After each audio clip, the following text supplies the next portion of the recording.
15 people just spent 40 days in a cave without phones, clocks, or sunlight, and they described to us what they went through.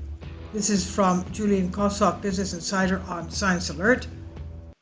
15 volunteers emerged from a cave in the southwest of France after spending 40 days without clocks, cell phones, or sunlight for a human isolation experiment.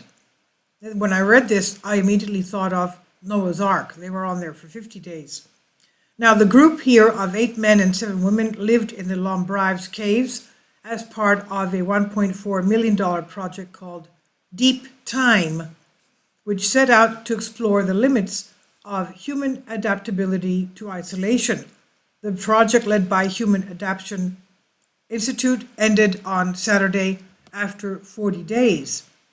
Social media footage from the day shows the smiling volunteers emerging from the cave to a round of applause while wearing special sunglasses to protect their eyes after so long of darkness in the cave. Kindly support my Patreon account since YouTube has again demonetized my YouTube channel. The daily posts are 5 videos daily, and they are totally different from what I have on my YouTube channel. Thank you so much for your support and that you find all my content so interesting. You'll find the Patreon account details in the description box below. Now, let's see what happened.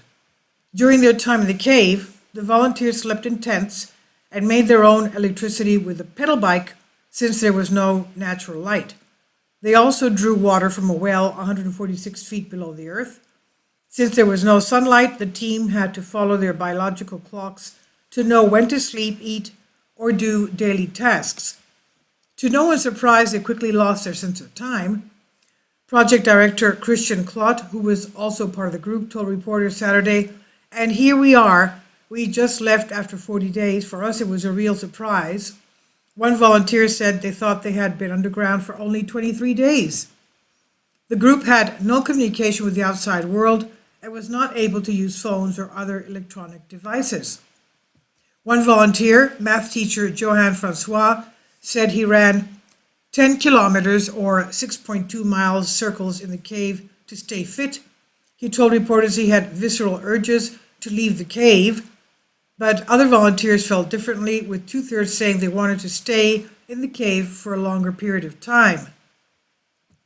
"For once in our lives, it was as if we could press pause," Marine Lanquan said, one of the 7 women to take part in the experiment. She said, according to The Guardian, "For once in our lives we had time and could stop to live and do our tasks, and it was great."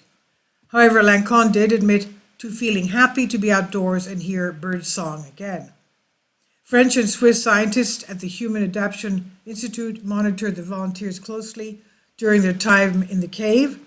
They would regularly check the team's sleeping patterns, social interactions, and cognitive functions via sensors. The volunteers' brain activity also collected before and after they entered the cave. The scientists behind the project say it will help them understand how people can adapt to extreme living conditions and being in complete isolation.